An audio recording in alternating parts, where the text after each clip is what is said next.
Hello, everybody. Welcome to the episode 53 of the Hrudai podcast. What is this, Hrudai? Such an amazing outfit you have, and you have so much of energy today. Why is that so? I love you all, and this is special for the Valentine's Day. And I'm very happy to provide this episode 53 to you because we're gonna do something great. I mean, explain to you something great that you wouldn't have got this knowledge anywhere else because schools and colleges degrees will never teach you this, right? This kind of knowledge that we are providing you in this episode 53. We welcome Shalini ma'am today. Today's episode is especially powerful for anyone who desires healthier relationships, stronger self-worth, and love that comes from wholeness rather than wounds. Our guest today is Shalini ma'am, the founder of Soul Metrics Coaching. She has helped 500 plus women break repetitive relationship patterns, elevate their self-concept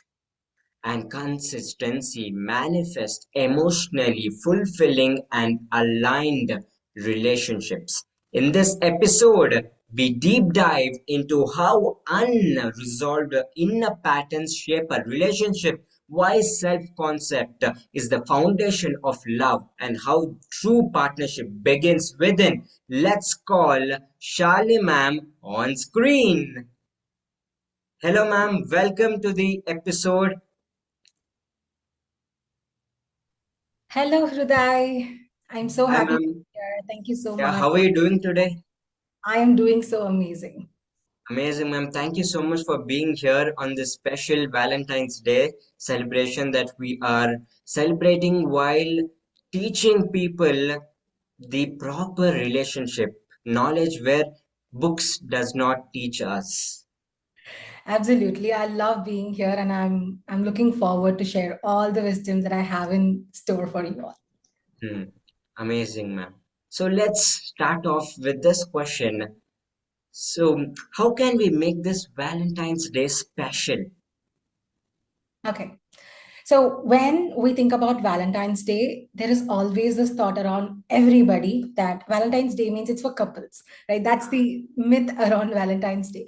But to make this even more special, I would say when we start focusing on celebrating the Valentine's Day with ourselves first and really, gifting ourselves whatever that we have been thinking for the maybe for the last 1 year or we've been having it on the wish list, that will make this Valentine's Day even more special because we, maybe as women or even men, that we're not so comfortable in buying us everything that we always desire. We think, we double think, or even we think for 10 times before getting us something. But if it is about, getting it for somebody else, gifting somebody else, we would happily do it. Hmm. And that's what I find with all of my clients also, because they do it effortlessly for the other person in the relationship because they want to make them feel happy. But in that we always lose our focus on ourselves. But I guess to make this more special, gifting yourself on the Valentine's Day and then sharing that gift or even buying something else for your partner will be the cherry on top on Valentine's Day. Wow, wow, amazing. This was my next question, asking you how can we make ourselves included in this Valentine's Day? Our Yeah. own selves, yeah. We always think that Valentine's Day, as you said, with couples, with my spouse, it should be, not with ourselves. Yeah. But now, how can we make it more intensive, I can say, with our couple? With our couple. Okay, so I would say instead of just gifting the person anything, spending at least 10 to 15 minutes with them, not doing anything to perform in the relationship or to get something out of it, but generally speaking, anything and everything this person has done for you, like taking that real time to appreciating that person, recognizing what this person has done for you, will absolutely outstand any gift that you give to your partner. And this is what is majorly I feel is missing with couples. right? They Hmm. can actually take that time to sit down and really share how much both of them are impacting each other's life. And this itself will absolutely bring in a lot of connection between each other. The depth of the relationship will be better. And eventually, anything that you give, even if you give one chocolate, that will have even more impact after you actually sit with them and appreciate them, because appreciation is the best of all in keeping the relationship going in the best way even after decades. Hmm. Amazing, man. Beautiful. So, can love exist without self-worth, or does it become independent? So for relationship and love especially, self-worth plays a major role. So Hmm. without self-worth, one thing is you cannot be present in the relationship with the person. What happens is when the self-worth is low or the self-esteem issue is there, what we normally tend to do, when I say we, I'll speak from the women perspective because I'm also a woman. And what we normally do is we keep thinking whether this person likes me, whether this person will like what I'm talking about, or will this person really understand, accept, agree me. So what happens is naturally we start molding and mending ourselves according to the man's liking and what the man actually wants, instead of really thinking about what we want to be in the relationship. And so the presence gets missed when the self-worth is not there. And eventually the man who loves you for who you are, honestly, every relationship starts because the man loves you for who you are, and then we as women, we tend to mold ourselves for the man, thinking that okay, he might like in this way, he might like me when I do this, and we start getting into the assumption because we are not solidly anchored in our own self-worth.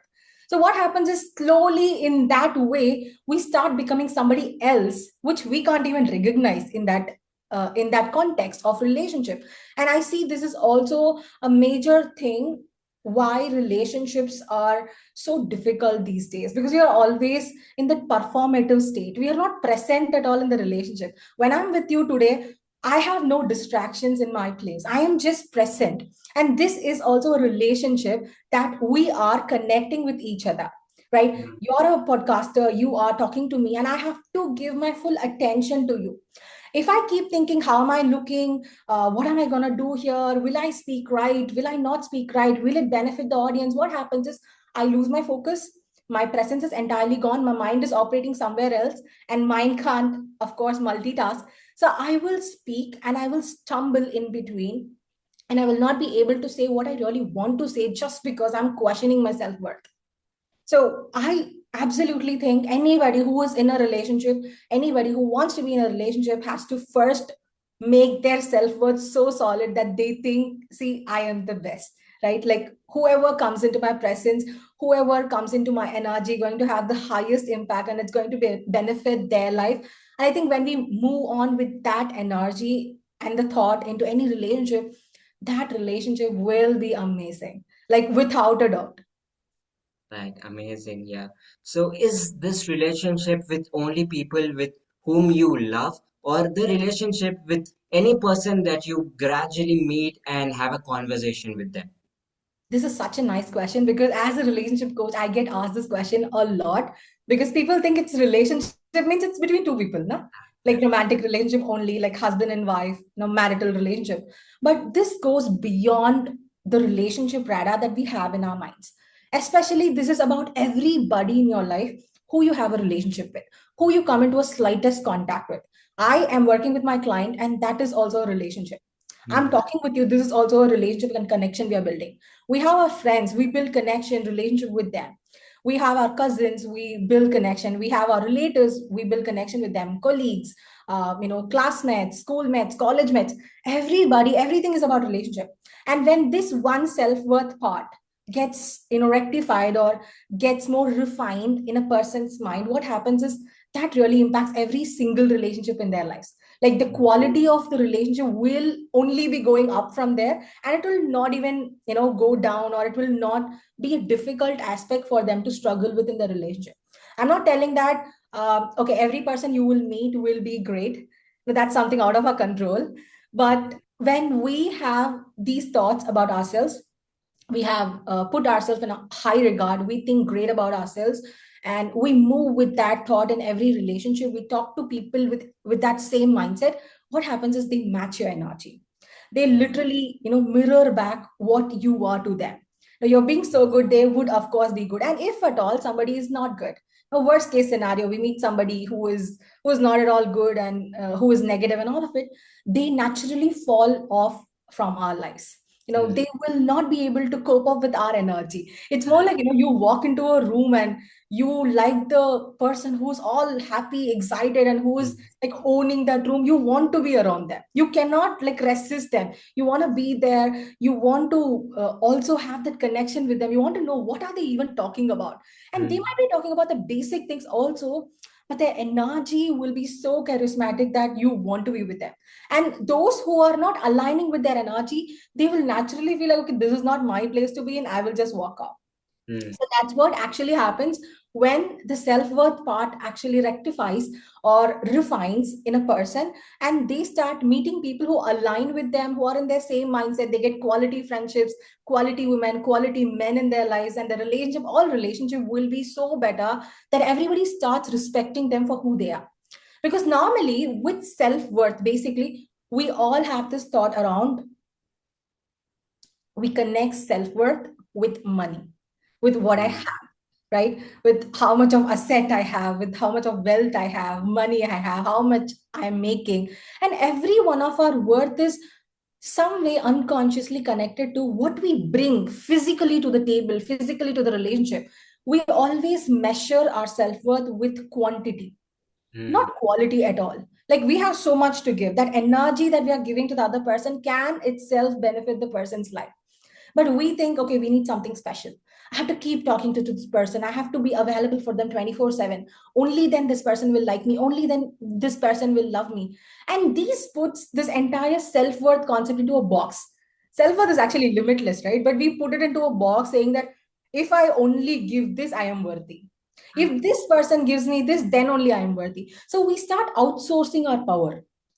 Hmm. So the source is you. The source of self-worth, the source of self-love, everything is you. But the moment you start outsourcing your power and your self-worth, everything start feeling like it's falling off in our life.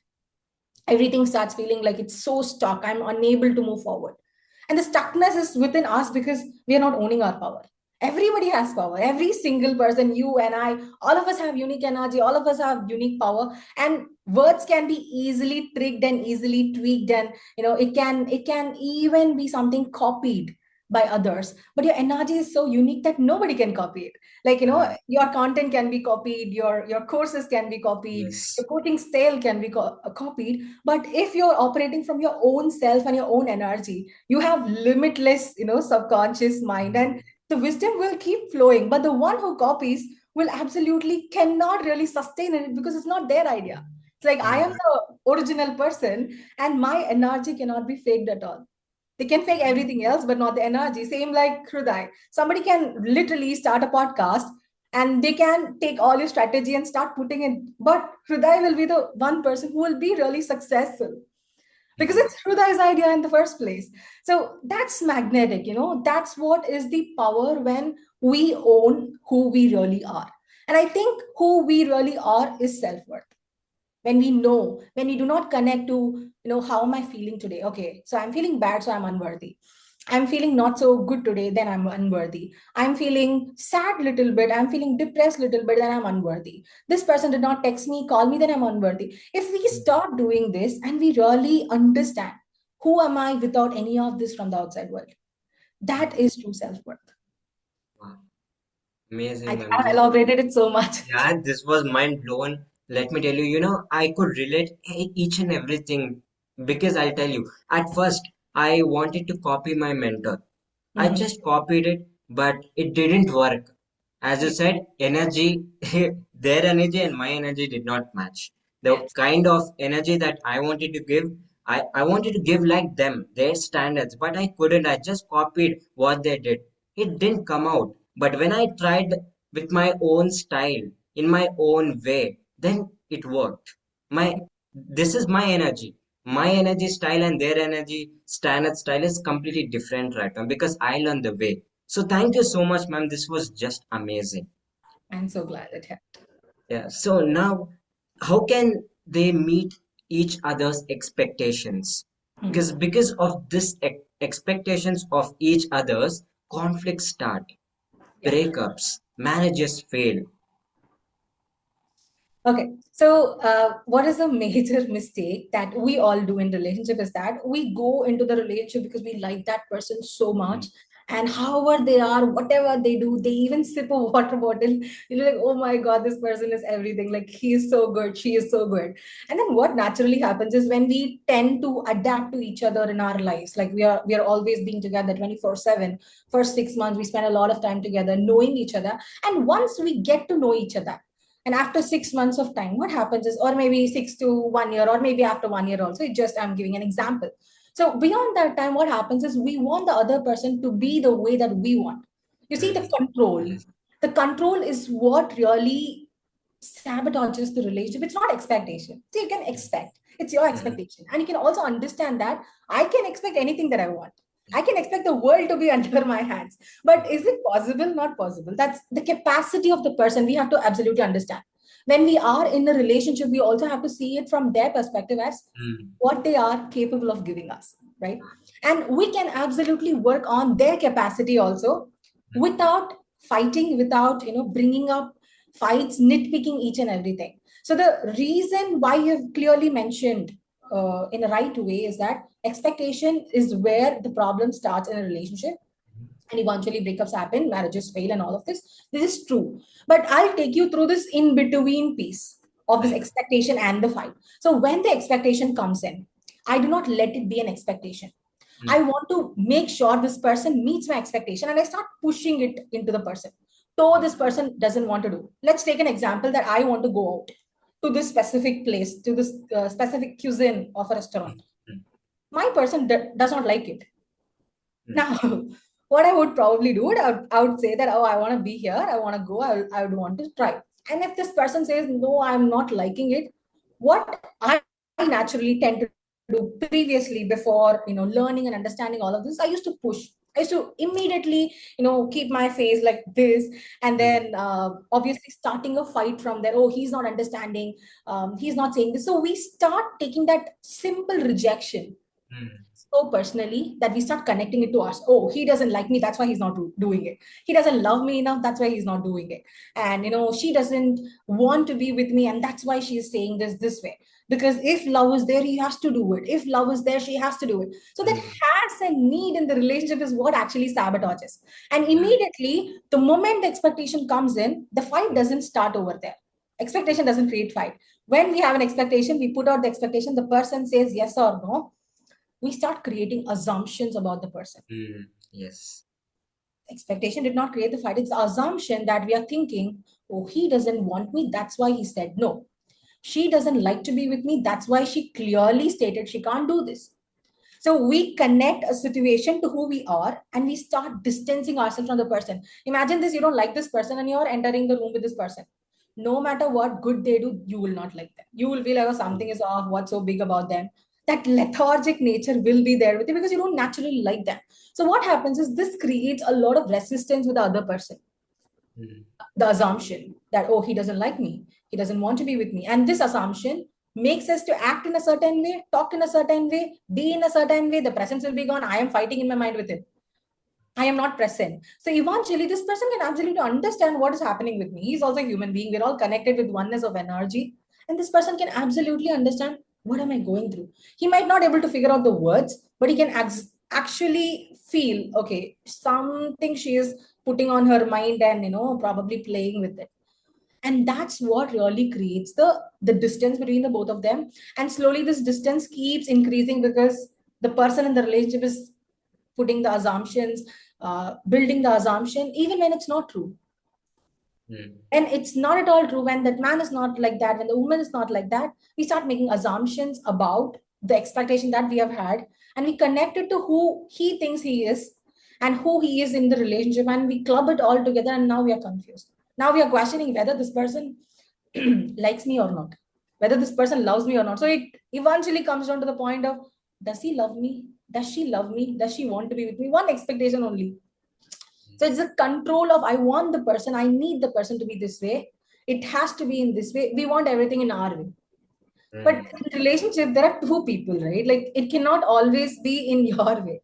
It Mm. also has to be the other person's way. So this conversation, having expectation is not at all wrong. You have to have expectation. You're a human being. You will have it. I want my partner to come here, go there, be with me. I will absolutely ask. But how are we asking? Are we coming from that healed space, or are we coming from the egoistic space of, oh, I asked this and you said no. Now I'm here to fight for it, Right.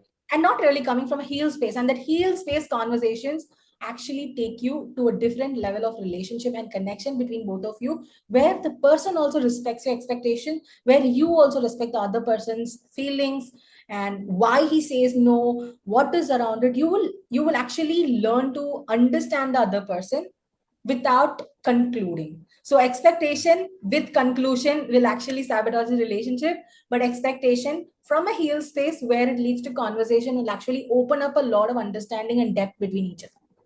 Mm. Right. Amazing, man. Beautiful. This was, and now a female faced a situation, a bad situation in her life, Mhm. and she was crying and she was in a depression. Mhm. Okay. And the male comes, her husband comes in and asks what happened, and he tries to solve the problem. But woman does not need it, I think, because woman needs that love, that affection, and that bonding. And also he should listen and not solve the problem, because woman knows how to solve problem. She already knows, but men always try to solve problems than being with them, understanding it what happened, and also making her understand, just making her understand, not solve the problem. There's a difference between making her understand and also solving the problem. Yeah. So can you make this more clear and also make the men understand? Okay. Okay. This, you have a great understanding about women. I could definitely say it. You're right. So when there is a bad phase with a woman's life and she's gone through a lot of things, I will not take desperation as a term here. It's a very clinical term, and most of the women or most of the people who say they are like in their depression state are not depressed. That's a clinical term, and a person has to diagnose you with depression for you to actually know you're in depression. Like Mm. maybe we are just sad, we are heartbroken, and we have this emotional highs and lows going on because of a situation. I can take it into account. I will answer you according to that. I will not go into depression because I don't want to. So when a person goes into all of this bad situation and she's gone through a lot, she's so sad and she wants that emotional support. Mm. With any woman you ask, if you ask them what do they really want in a man, they will absolutely say, I want the man to be emotionally available to me. Yes. What is that emotional availability? That's, I think that's exactly what you asked indirectly also. So emotional availability is women know what is going to be the next step that she has to do with regards to anything that she's going through. But it's just that she wants somebody to process her emotions. She's not relying on the person, but it's just that it will be even more nice when somebody holds your shoulder and be like, I'm there for you. Nothing else. Okay, tell me everything about it. Just tell me what happened. Why are you feeling this way? What's going on in your life? Tell me about it. Let's talk about it. And then when the person starts speaking everything, the woman starts speaking everything, and her heart feels like, okay, Yeah. relax. Now It's everything like I have just everything said it. solved. Yes, yes. Because women are very emotional beings, right? They are emotionally intelligent also, but they want that emotional security from the man they are with. Mm. Yes. Because they have shared everything, no? So this is the base and the easy thing that a man can absolutely give a woman. Mm. Mm. Be there. So the key word here that a man can absolutely take away is be there. When your woman Mm. comes to you with a problem, don't try to solve it. Just be there with Yes. her. Just ask her what's happening. What is the problem? And then, if possible, give her your logical solution later, not in the first Yeah. 10 minutes. Let her pour everything. And then say, okay, we are in this together. Tell me what do you want to do? And maybe after that, take her to some of her favorite food spot, buy her something that she would love, and her problem will be resolved. mm, If in case it's just a situation and it's not something major happening, that works absolutely well. If something is really a major solution, this might not be the easiest option for the man. He has to, of course, be there, support her through the process, and be present with her. So when you're being there and present itself, the woman's 80% of the problem is solved. Now the 20% we will take care of, we will raise back, we will bounce back, and then we will take care of the problem. yeah, So it's about being there and being present with this woman, emotionally being there. And when I say emotionally, it's actually listening to her. mm, You don't have to say I love you. You don't have yeah, to say, oh, I will take care of everything. No. You can just be there where you reassure her it's okay. No, I'm with you. We will see. We will see what we can do. Now you have handled everything. Like a reassurance is a right word to use here. Reassure her. She would have gone through a lot of situations that you might have absolutely no because you are in a relationship, and assure her that everything is going to be fine. Be there for her because this is exactly what we do with our women friends. Like this is mm, where the women friendships really get so connected when somebody is in a relationship. Maybe I'm in a relationship or my best friend is in a relationship. When we go to her or she comes to me with a problem, the only thing she tells is, I'm there for you, Shalini. Don't worry, don't worry. Ah, you can do this. It's just a phase. It will just pass. Like I'm here for you. Don't worry. Don't worry, you're alone. I'm here. I'm here. This is what she says. And that instantly takes all these problems that I feel the world is putting onto me goes off. So we are looking for a support system, somebody to hold our shoulders and be like, it's okay. And really look into the minute details, minute specific reactions that we give, the expression that we give, and really know, okay, what is behind all of this. So basically mm. understanding what are we feeling instead of giving us any solution. Amazing, man. So this is one thing that I have observed, and you would have also observed for sure. And when woman and male is walking, you see woman putting hand on her husband, right? And men don't put; they just walk straight. They don't feel anything, just walk. But woman wants that love, and men, you should be ready to give because you are there with her and it's your own life, and you have also control on her because you have accepted to do Mhm. so. Yeah. Yeah. So So, now, yeah, go ahead. yeah, Shraddha. yeah. Okay, so in this scenario, no, we as women, we love to show the world this man is ours. Mm, And we feel great when we hold the person's hand. It's like, the feeling of safety and security. So when I talk about women in relationship, majorly women are my clients, and I do have 20 to 30% of men. But majorly, if I'm talking about women, we are looking for emotional safety and security. mm, And if that is given at any point of the time, maybe it's out, maybe it's in your home, maybe when you both are in a movie, that small gesture, the gesture of holding the hand, taking her back, uh, yeah, leading the way, come with me, I will take you there. So these are all something that makes us feel emotionally safe and secure in the place. And we mm, feel like we belong in there. mm, Because these are the small thing that actually decides the kind of emotional connection both of us have together. mm, And some men, of course, why they don't prefer holding hands or being so close. Holding hands is fine. Some men will not like putting the hand across completely. So that is also understandable because they are coming from, oh, I don't want to look mm, so mm, flexy about my relationship. That is also fine. So it is also about understanding what the man is so comfortable mm, doing it, and also telling him, okay, I want to hold your hands. mm, And this is so connected, Hrudai, with the self-worth that I was actually talking about in the first place. mm, Okay. mm, So most of the women come from the need of I need to hold him to feel safe.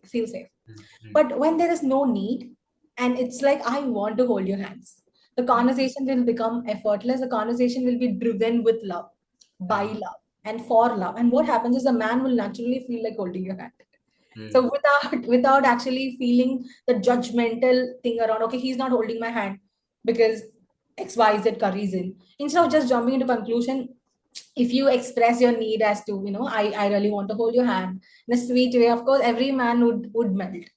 I guess every man wants peace and love, so they would happily do that. But when it force, talking from the man's perspective, they don't feel good when there is force. Yes. Force for anything. Force to hold the hand. Okay, you have to keep holding my hand throughout. And no woman says it. I understand that. But normally, when there is a lot of force and pressure, the man may not feel it. So the woman can come from a space of I want to hold your hand, like, Mm. or holding the hand, seeing his expression, and really feeling that okay, he is there. So the entire concept is I feel emotionally safe and secure when this man is right with me. And I'm Mm. happy to show the world that he's fine. And that's the reason behind why we all love to hold the hands. Because it gives us the Yes. safety. There is connection that's being built. That's the entire aspect of us holding hands in the public or even in home. Wow. Thank you, ma'am, for that. And also, while this is there, when we are on call or when we have to message someone, let's say I want to message someone, I have messaged them, and I look at that message. Or have they seen? Have they not? If they have replied late, that means they don't love me. If they replied as soon as I message, then they love me. Why is this? And yeah. Okay, so this is also interconnected to a slightest concept that I have touched before, which is assumptions. We Mm. connect anything and everything, and we think all of this decides the relationship. But my question is that why would these things, a text, a call, or talking 24/7, decides the quality of the relationship or the quality of the man's love Mm. or the woman's love? How is a text and a call being, how can it decide?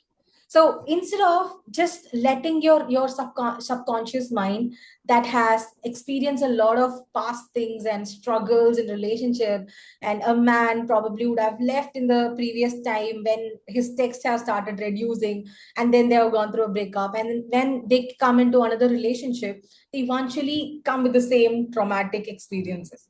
They put all those things and be like, okay, that happened that time, so the man eventually left me because the conversation started reducing, and eventually that is going to happen again. So the expectation of hurt again, that is a problem here. We want love, but we unconsciously expect to get hurt, and we try to protect ourselves with these assumptions. We're assuming something wrong to happen, but we don't want it to happen. And we don't know what do I do with something that we don't want. Mm. It's simple. When something like this happens, instead of just following what your mind is telling you got to lead the mind. No, this is not the right way of thinking. Think in this way. How can a text decide your relationship? So this is about challenging your own intrusive thought. These are intrusive thoughts, no? Maybe at a longer time, what happens? These thoughts keeps coming in more and more and more, and this sabotages the entire relationship. So at that part of the time, without making it become a strong belief, when we start interrupting it, not acting from the thought, let the assumption be there, but you're challenging the assumption. Oh, how can this be true? What is an evidence that this can be true? How can this really decide the quality of the relationship or decide the love this person has for me? So the moment we question the negative thought stops bothering us, and we stop acting from the negative thought because we are aware. But this is the hardest part also, because we are so convinced to accept every negative thought that is being put onto you, than accepting any positive thought. If somebody comes and tell me your life is going to be so amazing this 2026, I will question them with all possible questions that's in my mind. How do you think it's going to happen? How can you say that? Are you this? Are you that? How can I believe you? And there is 100 questions we put forth to that person. But when a person or an astrologer, anybody for that matter, they tell that okay, this year is not going to be so great, you're going to have a problem in relationship, be careful and all of this, we start spiraling immediately. We absorb the negative thoughts so easily, and because we have been trained to do it this way as a human being from our childhood, it's like all negative things we absorb so easily, and all the positive things we need to question. But I'm trying to tell all of you guys that try to reverse the process. Instead of questioning the positive thing, question the negative thing. Mm. And we don't want something negative to happen, why are we accepting it? And Mm. when we want positive things to happen, why are we not able to believe in it? We're able to believe in somebody else, but not our own relationship partner, but not our own self. Our mind is telling, okay, why is it telling? It's because of the past experiences. Let it say. But should I act from it? No, I have all senses. I have to act from me, not from my past. What do I want? Where do I want to go? How do I want this relationship to be? I have to act from there. And there's this beautiful concept in manifestation. I blend a lot of manifestation into my coaching. And the reason being, all of us are so focused in the negative things and circumstances a lot. What's happening here? We think whatever is happening is the truth. And what happens is that keeps repeating in our lives over and over. We focus on the negative things keeps booming in our lives, even though we don't want it. But the positive things, they're just sitting over there. They're like, oh, this cannot happen, how can this happen? And we're not at all going in that way, even though we want it.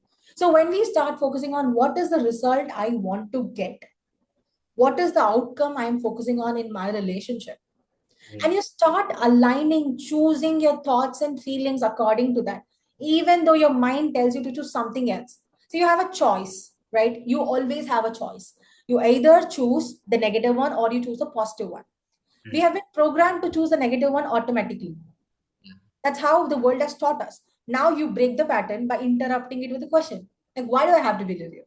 I'm choosing to believe in this because this is the result that I want. So we detach ourselves from whatever is happening, the situation or the thoughts that's in our mind, and we start putting ourselves so consciously, deliberately into the thoughts that will take us where we want. Because all women want great relationship, all men want happy relationships, all of us want to be happy in life. That's the agenda for all of us in our life. Life's purpose is happiness. I remember a time where people would ask me, what do you want to do in your life, in my school time, and I did not have any goals. I was like, I want to be happy. Happiness was my only goal. And I am happy 24/7. I can absolutely say that I'm always smiling, I'm always happy. Maybe unless and until something goes wrong and I'm like stressed, other than that, major time I'm happy. Because this happiness plays, of course, a major role in deciding what are we getting. Because when I'm sitting in that sadness, oh, it's not working, it's not happening for me, this guy doesn't love me, this girl is always like this, he might leave me. All of this is coming from a past experience. And I don't get anything out of it. What am I going to get out of it? I'm just sitting there. I'm like thinking. No, nothing happens. I'm just wasting my time. So by worrying and thinking from negative space and acting on the negative thoughts will not get us anywhere, especially towards the kind of dream relationship that you're looking for. So for that, I can start deliberately monitoring my thoughts or being aware that, okay, this thought is there. I will not act on it, but I will start going in that direction by choosing one good thought in that day. Nothing else. I don't have to rush the process. Okay, I will start telling 100 new thoughts today, 100 new affirmations today. No, you don't have to do that. You can very consciously start choosing thoughts that will really get you to the result and the dream relationship that you're wanting. So that will solve majority of the problem that you just mentioned. Absolutely, yes, ma'am. So now I shall tell you one thing. Now, before people would say, because I was small, I love you, they would say, I would hesitate. I was not able to receive love or nor able to give love. Now, Mhm. when I understood the patterns of relationship, when I learned this relationship, and I'm in love with relationship because few techniques and few things are very, very good, but people struggle to understand that and to process it and to get it in action. Right now, I also have an amazing relationship with my mother, so I was not okay to go out with her, right? Because my father passed away at the age of 10. So then I had to move to Bangalore, and that was very difficult for me. At the same time, matching with my mother, staying with my mother, and also going out with her was unusual for me. And it was not like regular events that was happening. So it was difficult me to adapt to that change. When I healed my own self through this relationship, through many healings, then I understood, and now I'm very happy that now I can go with her out and I spend time with her. I know what happens in her so that I can also understand it. Mhm. Now, do you think the relationship with your parents decide the relationship with yourself and the relationship with your partners? Okay, this is such a great question because this foundation that our parents really give us in our childhood, And as we grow old, maybe in our teenage self, okay, this childhood and the teenage self is so important in all of our relationships, because that's what shapes who we are. And not just parents do have a role onto this, but teachers do have a great role onto this, because more than we staying with our parents, we stay with teachers, we stay in the school, we stay with our peers. And what happens is, eventually when we are growing, we might be like a clean slate, we have nothing, we are like a fresh sponge, and there is no absorption over here, it's so clean, so fresh. And we start getting so excited with small things. That's what they always say, no, be like a child in relationship, enjoy everything, be happy, get excited, and all of it. But what stops us from being that is, when we were a child, when we were so fearless, when we loved everything, when we were so excited about everything, when we were joyful about everything, what happened is, we expressed that excitement to our parents, and our parents is like, what's so big about this? You have just probably got third rank in your class, you didn't get the first rank. Why? Where is this 10 marks that you have left? See, this guy or girl, the kid has done a great job in getting third rank. They don't appreciate that, as especially the Indian society is more like that, that they look at the lack. No, okay, so you got third rank. What's so big about it? Why? This guy got first rank. What's the difference? Why did you leave 10 marks over here? Why you were not able to? This is why I told you should have not watched TV. This is why you should not be playing with everybody. From next exams, I will cut off your TV. So immediately there's an attack, and the child feels this is supposed to be a celebration. I wanted to happily tell my parents that, I have got something. And the child cannot understand. I am trying to comprehend what the child will actually think when situation like this happens, but they can't really understand all of these. And they're like, why is my mother or why is my father scolding me? For what? They might not understand. And what happens is, slowly, the appreciation will not be there. They won't be recognizing. They'll say only this. What's so big? And all of this makes the child feel unseen in love, and they start feeling I am unwanted in the family, and they start distancing themselves slowly as they hit their teenage phase. They don't get anything from them, because no connection is being built. And then the parents, after that point of the time, they'll say, okay, why is my kid is not connected to me? Because initially you did not appreciate this kid at all. You were not there for the kid. You were not appreciating, you were not recognizing the efforts, you were not emotionally supporting this kid when the kid actually wanted it. You were not loving the kid. See, they love us in a different way. That's what they have learned. We cannot even blame parents over here, because they did what they have learned from their own parents. It's again generational patterns, right? We would have already taught how to love, how to not love, what to appreciate, what to not appreciate, and we start blending ourselves into all of these societal norms. And we eventually, what happens is, we don't know what to do. Parents don't know what to do. They think this is the right one and they will do it. And eventually, the kid will not know this is right or wrong, and the kid will be impacted, because all that the kid wanted was love. Nothing else beyond the love. Kids are not calculated.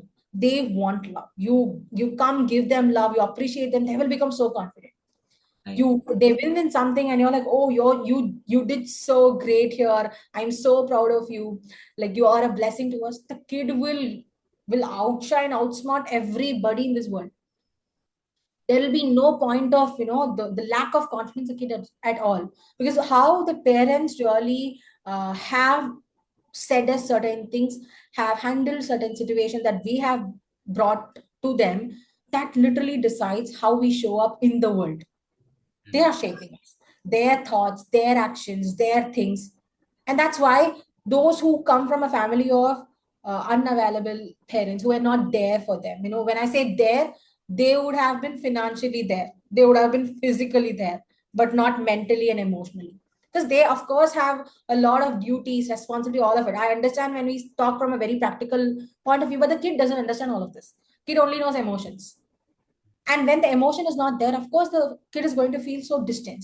And what happens is, even when they do big things, that will feel like so small. What's so big in it? They start having this self-sabotaging thoughts about themselves, just because their parents have literally put that on them. Now, how So much? here, of course, it has a great impact on relationships, because we start projecting the same thing to our partners. How my mother loved me, I will put the same kind of love to the partner. How my father showed up for me, I want the person to show up even more better. I put all expectation on the person. Mm, And eventually what happens is all of this becomes a real pattern in me, that when I don't realize this, when I don't recognize a pattern and I don't work on myself, that literally sabotages everything in every relationship, not in just a romantic relationship, but it sabotages in the parental relationship also, with the kid and the parent. They might not even feel so connected to the parents as they grow old. They don't want to take care, they don't want to take up the responsibility of the family because they're not even connected.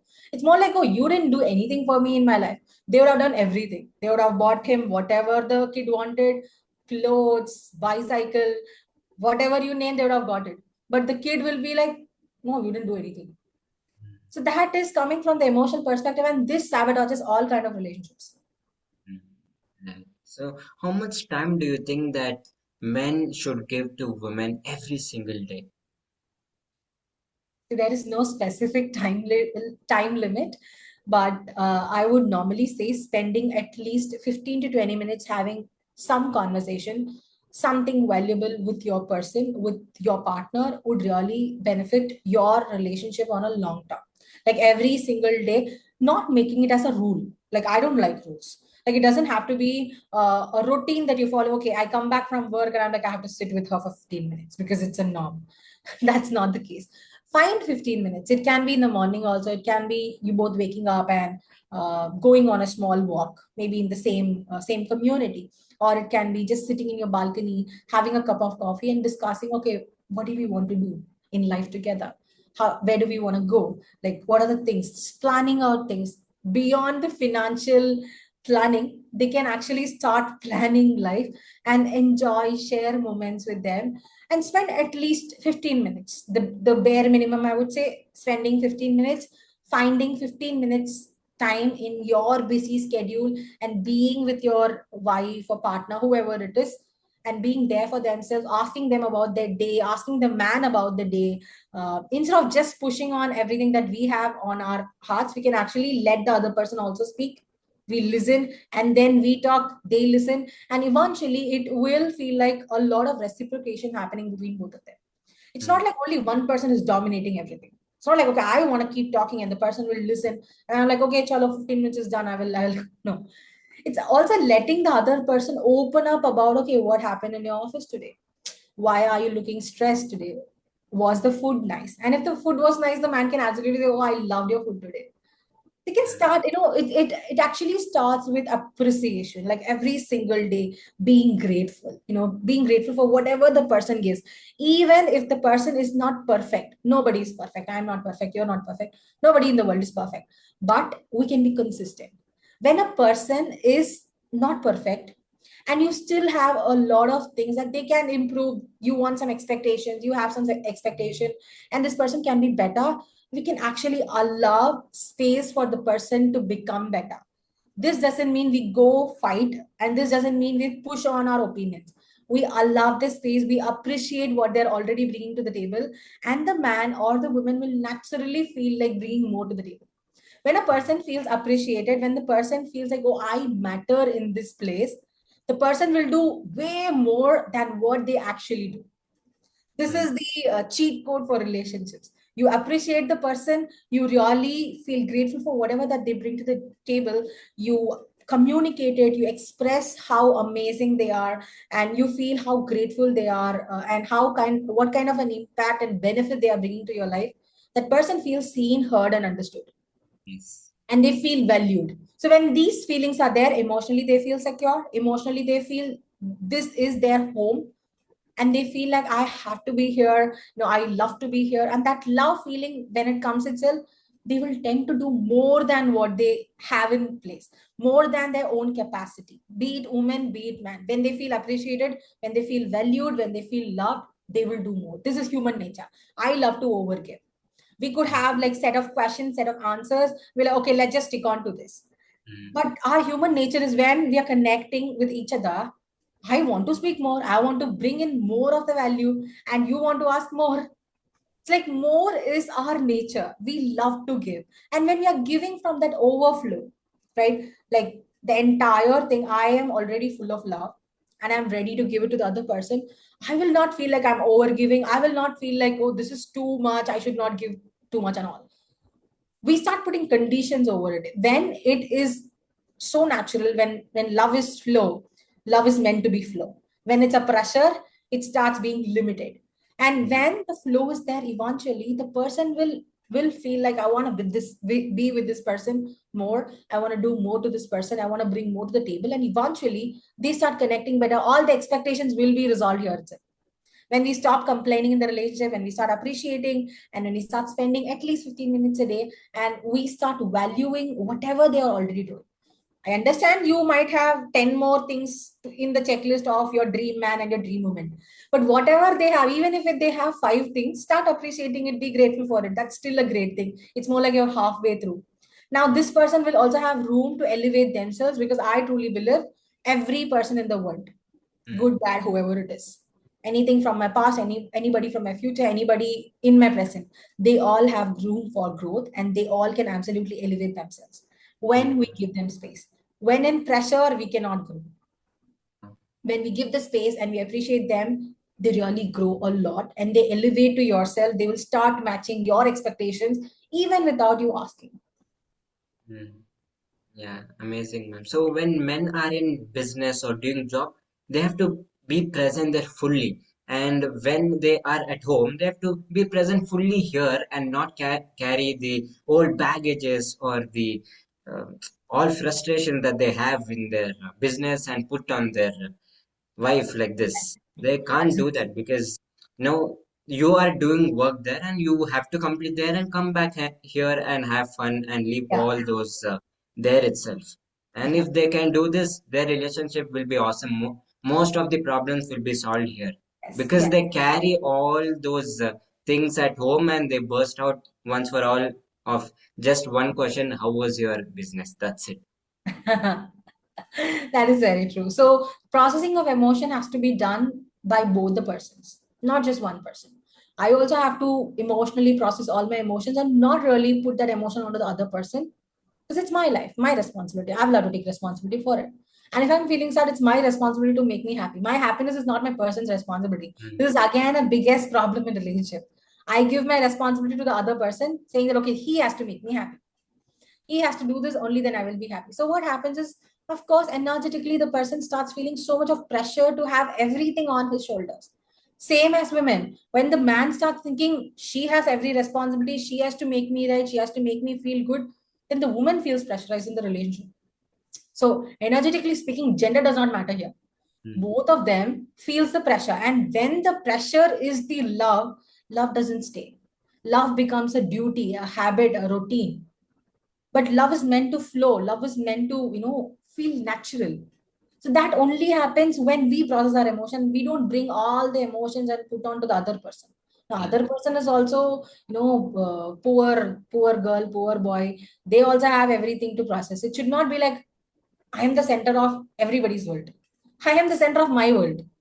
Correct. I have to do whatever that is for me, for my business, for my work. And I also have to be there for my wife to understand what's happening in her world. See, sharing everything is fine, but how you share it is what really matters a lot. You can share anything, you can talk anything, but how are you talking? Your expression while you're talking, the words that you're using, all of this makes a huge impact in the relationship. And this one of the things that I feel with people. They think they can only be successful in one area of life, either it is work or in relationship. And very few people have this belief system that they can be successful in relationship as well as in business, and I am one of them. I truly believe I can be successful. I can have a good relationship. I can have a good business. I can have a good family. I can have good friends. I can have it all. But this have it all mindset is not something that we have been taught. Mm, It's something that we have developed. We kept putting it. I have consciously worked on my mindset and my belief system that I can have it all. But mm, initially, we have always been taught, okay, if you want this, you'll have to sacrifice on this. If you want a good relationship, you have to sacrifice on the business. You can't do both. But we can actually do both. So when we start thinking, I can have it all, I can have the good relationship, I can have the good business, even though there is a little bit of friction in between both the things, what happens is we start finding ways to actually solve the problem instead of seeing the problem. We start looking from the space of solution. Okay, I want solution here because I can have it all. Now the solution is always available. It's just that the mindset of, okay, nothing is working, business is also gone, relationship is also gone, that doesn't work. This is problem mindset. And we start complaining about everything. But the moment we take back our power and be like, I can have it all. Now let me sit down and see what I can do. And that itself brings us a lot of ways to how we can resolve in relationship as well as in business. So I think I can have it all can be one thought I would absolutely like for all our audience to actually take out from this entire thing, that they can have it all. They can have the best relationship, they can have the best business, they can have the best job, they can have the best financial status, they can have the best health, they can have it all. And it does not need one thing, does not need another thing to sacrifice. It can have it. It can be something that I can absolutely have anything and everything that I desire. I don't need to really shrink, adjust because the world tells me so. You don't have to shrink and you don't have to adjust. It's just that you have to start seeing the solution around the problems. Right. So now we have few couples, I can say, where every 1 hour they call and check, where is my husband? Where are you? Are you fine? What are you doing? Every 1 hour they check, and is this the love, the over love that they give? And after few years, this will go down. Is it true, or how will this happen? Okay. So it's human nature. When in the beginning of the relationship, we all love to speak. Because there's so much to share about me. No, I have so much to share. I'm new to this person. This person has so much to share. The normal morning, I wake up, I brush my teeth, I have coffee itself will feel exciting in the initial stage. It's a normal thing. But just because it's coming from the person, we feel all excited to hear. So let's take 1 month goes by, 3 months goes by, 6 months. We've already known this person entirely. We know bits and pieces of it, when they wake up, when they sleep, when they go to work, what they do in work, everything we know. Now, what happens is some people expect the same kind of 24/7 talk, Mm. even beyond 6 months. But the thing is, when we have already known this person for 6 months, we know everything in and out of this person. What is there to talk 24/7? Yeah. We really cannot talk. It's more like, think about your parents. You love your parents, right? I love my parents. Can I talk to them for 24/7? Every 1 hour, can I, oh, what are you doing? What are you doing? What are you doing? And why this what are you doing aspect is coming? See, it's coming basically from the feeling of insecurity. I want to know what's happening with this person. If not, I lose control over this person.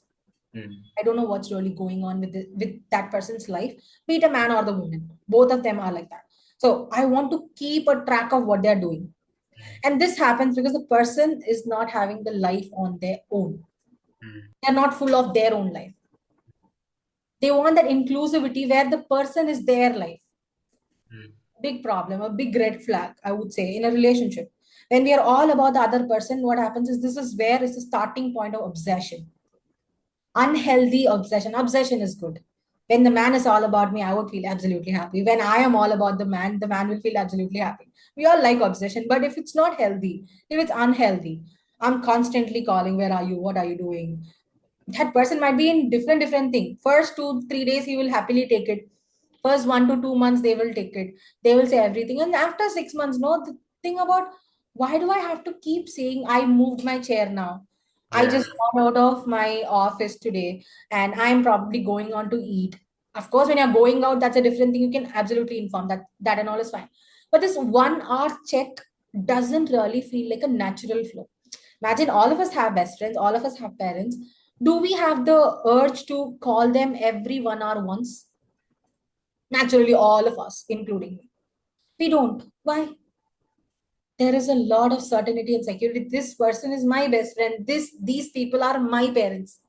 The ownership, no, like ownership is not the right word, but it's like I belong with them, and Mm. they are my parents, and you feel you belong there, and you have a lot of connection. You have certainty, conviction that they are yours. But with relationship, what happens is this 1 hour thing always comes in when we do not have this kind of a certainty and conviction about this person and the person's Mm. love for us. We Yeah. always want to know whether this person is interested. Because see, if a person is full of their own life, they have everything. They are having a busy schedule. They have work. They are so focused on their life. They want to grow their life. They are career focused. They have their own set of friends. They want to live their life.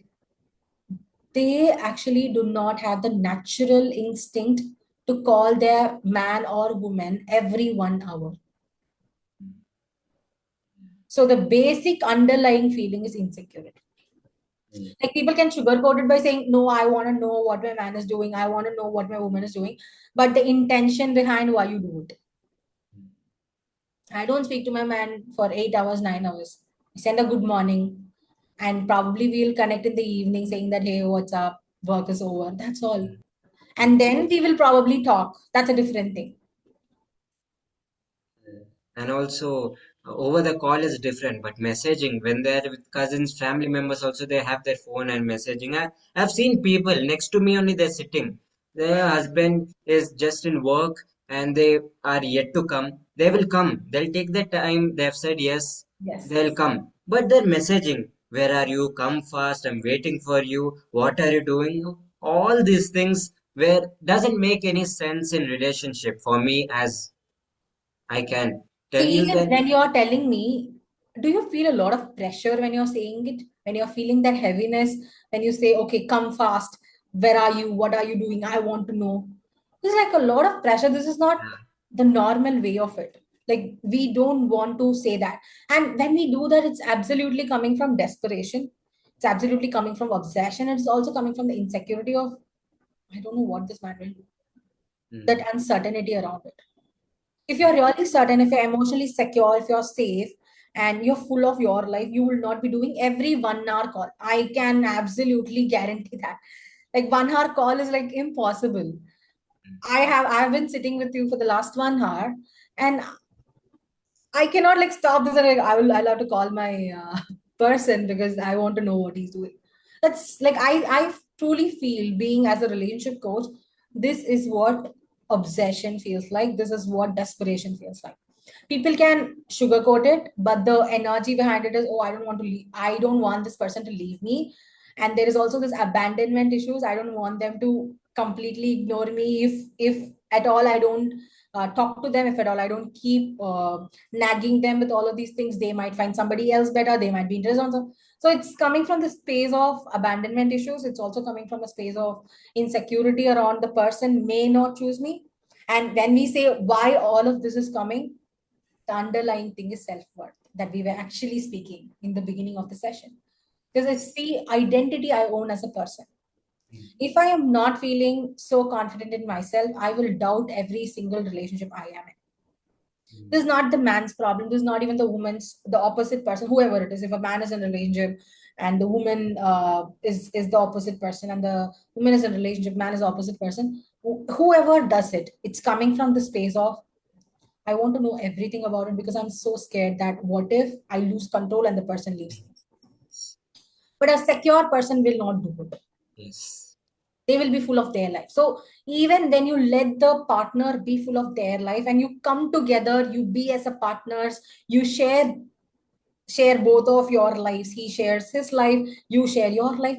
That's where actual relationships are built. And I say actual relationship, I'm not talking about the ones that are like, the toxic ones, the unhealthy one. I'm not talking about it. The real relationship where it is so solidly rooted in respect, love, and the space for each other. Personal space in relationship is very important. Mm, Personal space for each other. I do my thing, you do your thing. But I truly believe that both of us are so good together. And I truly believe that you love me, I love you, and the connection is so solid. I'm not going to question just because my person does not answer me. I'm not going to question my love or his love for me when the person doesn't attend my call and when the person doesn't reply to my text within 1 hour. Let the person take anything that they want. They might actually be busy in their own lives, because if we all have a busy life, we might have a different things to do. You might have a different thing to do. I cannot be sitting in the, oh, why is he not replying me right now? He might be in work. I am actually not in work, so I'm constantly texting. But if I am in work, what will I do? Will I have time to even think about this person? If my manager is standing behind me and he's constantly watching me as to what I'm doing, will I feel like having that call and questioning, okay, why is he not calling me? We will not have time for it. So the ideal mind is a devil's place. Control comes from the ideal mind. I want to know everything. I want to take everything into my responsibility. I am the one who make all of it happen. I need control. And that's pure desperation, is what I would say. So how does conscious and unconscious mind come into existence in relationship? That's such a beautiful question. Here, majority, let's take on a scale of 100, 80% people will operate from their unconscious self, which is the assumption that I told you, the expectation of hurt, and they start thinking everything from this happened in my past, that will happen again. Oh, men are so bad. We can't find good men. True love does not exist. This doesn't happen. That doesn't happen. Relationship is so hard these days. And if it's about men, about women, men will say that, oh, women are gold diggers. They are not good.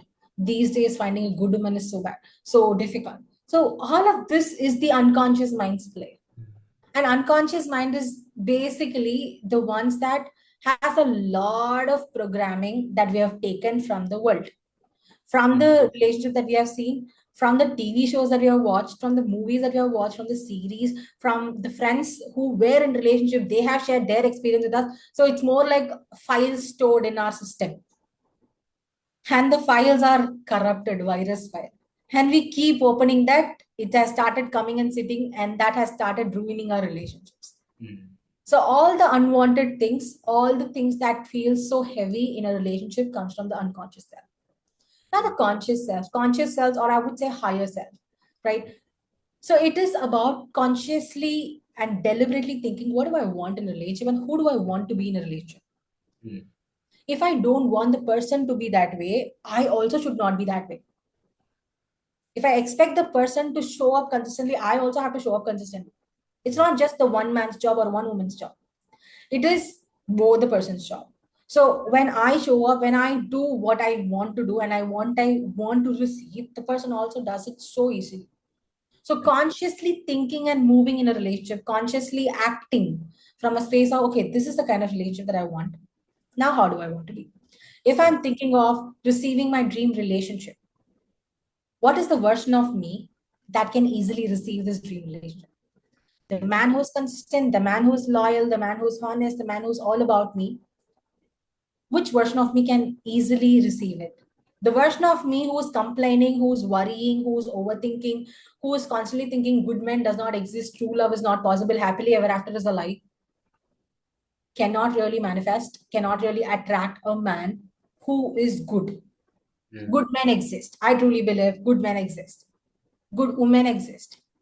But it's just the thought that the unconscious mind puts us a lot of thoughts, because that's the mind's job. No, when we are not consciously driving it, it will keep bringing a lot of thoughts. So those thoughts, we have a choice whether to choose them or to consciously create a new thoughts. Mm. Because I truly believe that we have the power to choose what we want in our lives. If Mm. we choose the negative ones, everything will be negative. If we choose a positive one, everything will be positive. So maybe initially, immediately, it will not be like that. But today, whatever that you're doing will absolutely be beneficial for you tomorrow, Mm. next month, next year. And this is how I see in relationship, and this is how I teach my clients in relationship. How do they see the relationship? It's not that okay, I want to change the relationship now. Tell me something, I will do this magic, and then poof, everything is done. No, it's not like that. It needs time. Relationship needs time to heal that relationship, to develop the relationship, to elevate the relationship. That needs time. So it's always thinking about, okay, now I'm choosing these thoughts because those are going to help me have my dream relationship next month, the next year. So it is also about creating what you want and not recreating what you don't want. So recreating whatever that is already sitting in my subconscious, which is the unconscious mind, Mhm. I don't want that to happen right now. So I choose to not focus on them. I choose to put my focus very deliberately on the thoughts that will help me create a good one tomorrow, not today. I'm not changing today. I am creating tomorrow so that my past will not repeat itself. And the Mm. only way to make sure your past does not repeat itself, or your subconscious beliefs, whichever is not serving you, does not repeat itself, is by not focusing on them. And it's also by redefining who you are in relationship. You have to change yourself. You want a different result, you absolutely have to change yourself. You cannot be like, okay, let the other man change, I will be the same. No, that cannot happen. In order for everybody to change, in order for the relationship to be better, two people have to change. And that change starts with us only. I have to change in order for my person to change. Imagine I'm waking up every single morning, 6 o'clock, and my person is not, my partner is not, my husband is not. And every time I wake up, I may pressure this person like, wake up, wake up, wake up. And this person might not feel good about waking up at that point. But when he starts seeing me, every single day I wake up, regardless of he wakes up or not, I do my job. I wake up at this time, I do everything that I really want to do. What happens is naturally he starts joining. He Yeah. starts having this thing like, oh, this person is doing, I want to do. We inspire people, no? They're all Mm. our mirrors. So this is how a kid also learns everything from parents. They see, okay, instead of saying, okay, you read books, Mm. when the parent sits and starts reading, the kid also starts doing it. Yeah. So more than words, actions works a lot. So you want a man or a woman to be in this specific way in relationship, you start being that person. You want Mm. appreciation, you start appreciating the person. You want to be recognized, you recognize the other person. Naturally, things will start shifting, and you will consciously start choosing the thought that benefits you. So this is how these two things, which is the unconscious mind and the conscious mind, plays a major role in relationship. And when we know what are our subconscious beliefs and which are serving us, which are not serving us, if it's serving, you can take it off. If it's not serving, you can just let it go. And we start choosing what we really want in terms of thoughts, in terms of feelings, in terms of my actions, in terms of my behaviors. That changes what I get in relationship. Amazing. So, and also we say that your words does not hurt them, but your actions does hurt. Okay. So, words do hurt, yeah. Yeah, Words words have do. a Yeah. very good impact because we might not know how the person is taking the word. Mm. Again, if I, start speaking in some other language, let's take Malayalam. Start speaking in Malayalam. You might not know anything. Imagine I'm not giving any facial expression. I'm just talking very normally, very bluntly, neutrally. Can you understand anything? No. No. And imagine I start speaking Malayalam in a very expressive, like some words I'm speaking, some statements I'm speaking. Can you understand what I'm speaking? Not literally, Yeah. but But I with can my understand because expression, you of will your understand. actions. Yeah. Yeah, with my actions and with my expression, you can understand whether it Mm. is good or bad. And Mm. if I'm being angry and I'm speaking something, even if I speak something good, my facial expression and my actions will make you think I'm saying something bad. Mm. So words do affect, but only when we know the meaning of the words. When we connect meaning of the words, we get hurt, Mm.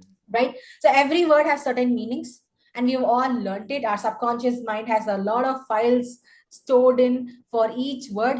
If I say water bottle, my mind can absolutely assume what a water bottle looks like. If I say hurt, it absolutely knows. If I say healing, it knows. If I say I want to let go, it knows. If I say release, it knows. If I say negative, it knows. If I say positive, every word has a meaning, and we know the meaning. Yeah. So that is why we get hurt with the words. And the Mm. same thing, actions also hurts so much. So everything hurts. It's just that how we are connecting to the action and words. So it's not the little action and the words that hurts. It's our connection with the word and the action. If Mm. somebody else, let's take a friend of ours who's not a great friend, but just a friend, we know each other. If this person doesn't call me and ask me anything, I might not get hurt. Yeah. Or the person says something, maybe at that heat of the moment, I might feel hurt, but then I will just let it go. It will not bother me. But Mm. the same thing, if my somebody who is very close, my loved ones do it to me. They say some small things, even smaller than what the other person says. It would absolutely affect me. Why? Mm. It is coming from my closed one. It is coming from my loved one. So I have a lot of connection to the word that has been said. It's not the word. It's actually the connection I have with the word and the meaning I personally have taken from the word. Mm. I don't want you. If this is what is coming from a random person, we don't care about it. I don't love you. I don't like you. We don't care about it. But if it comes from our best Closed friend, one. Yeah. if it comes from our partner, if it comes from somebody we really really like, that hurts a lot. The Yes. context is different, Mm. but what the situation is the same. Mm. With a person, different people, and the impact is different. So words are empty and meaningless. Everything is empty and meaningless. Actions are empty and meaningless unless and until it is so connected to you. It's more like, when I'm coming here and let's take, we are best friends and we're talking about something. And I'm telling you all about how bad my life is and how I had a worst fight with my partner and how everything feels like so bad to me. How do you feel? Bad and maybe sad. Feel sad for you because Okay. you are facing like that. Yes, I'm your best friend. You will feel this. Okay. How long will you feel that? Just for a moment, till where I'll you are, probably feel till it the when I'm time. actually talking to you. Yeah. But imagine what I would be feeling when I'm actually talking to you, or even after I talk to you about the bad thing that has happened. I would feel it for days and months, maybe even years. Why? The same thing, no? Yeah. But how you feel and how I feel is different. And that one statement that connects is the connection between the situation. See, Mm, you are feeling sad and bad just because I'm your best friend. mm, And that also is not for the longest time. The emotions settle down because you clearly have this distinction. That's not my story. That is not my situation. That is not my life. It's her life. You have a very clear distinction between it. And for me, it's my story, my life. What do I do about it? You see the connection. It's the word is the same. The situations are the same. It's a connection I have. When it's so personal to me, I take it personal. When it's about somebody else, I don't take it personal. yeah. So that's the clear difference between how the actions and words, everything affects, but the way at which affects only depends on how personally we are taking it and how we are connecting to both of Mm. it. Wow, this was beautiful, man. Wow. So I'm how can I manifest the right person in my life through vision boards? It could be through any of these techniques. If you could tell us. okay. So I would absolutely say that I am not a big fan of techniques. I see techniques as mediums, tools through which I can easily be in that receiving state of I already Mm, have the relationship, right? But I will not rely on techniques to manifest. I'll tell you what I exactly mean. So when somebody wants to manifest a good partner, a healthy relationship, whatever it is, the person has to be really so mm, solid in their self identity, their self concept, how they see themselves, how they think about themselves. This itself brings them quality men into their life. This itself will bring quality women into their lives. So this is not just about doing a technique. Many people do technique, but embodying that technique is entirely different. And how you can easily embody the technique when you can think that I'm worthy of the relationship. Many people want a relationship, but they don't feel worthy of the relationship. And how do they feel worthy of the relationship? When they have this solid confidence that I am the price, like I'm the mm, best, I'm the good one, so I deserve to have this, I am worthy of the relationship. So that means their self concept, their self identity, who they are. When I'm mm, so sure about who I am, I will not sit and worry or wait for a man or a woman to come into my life. I will allow them to come naturally. I truly trust that the right man will find me, the right woman will find me. I mm, will not be worrying about, okay, when will this man will come and probably ease off all my stress and ease off all my problems. I will not be thinking about that. I will be living my true life. And that's exactly what every technique helps you to do. You can use techniques, absolutely. But I will not say to rely entirely on just doing the technique. I would like for you to be the technique, embody the technique. Whatever that you say, I'm a happy woman. I'm confident. I love being in this relationship. I have the most beautiful relationship in this world. Be that person. Who are you when you have the most beautiful relationship? mm. Which version of you will be when you have the best relationship with the best man, with the best woman, whatever it is? Who will you be? You will not be sitting and crying in one corner. You will not be overthinking at night. You will not be not taking care of yourself. When you have the right man, when you have the right relationship, you will be the most confident version of you. You will do everything and anything that you want in your life. You will take care of yourself so good. You will take entire responsibility of you and the relationship. You will not be complaining. You will not be worrying. That's who you have to be. And this is the key to manifesting or attracting a very good relationship and a very good man or a woman. Because without this is the foundation, the self concept, the self worth part. If this is not there, what happens is we just do techniques. This is surface level techniques. Techniques are everywhere, no? Internet may there like thousand techniques or even beyond thousand techniques. But why some people get result and some people don't? Yeah. It's just a matter of the self identity. When somebody thinks I can have it all, No, I can easily get anything and everything that I want. I am worthy of it. That person absolutely gets anything and everything they want because of their belief that, Mm. okay, even the smallest action takes, I will manifest. But with other people, they'll just be like, I hope this works. I'm not so sure. So that surety goes off when you do not have a high self concept. Mm. So when you have a very solid self concept and when you know who you truly are, when you carry yourself as a woman or the man who already has that good relationship, the relationship follows on its own. You don't have to even worry. You don't have to sit and break your head around how do I manifest this relationship. You will be that version. You will embody that version. You will carry yourself as that version every single day in your life. So I think that is one of the most effective manifestation technique I will tell you.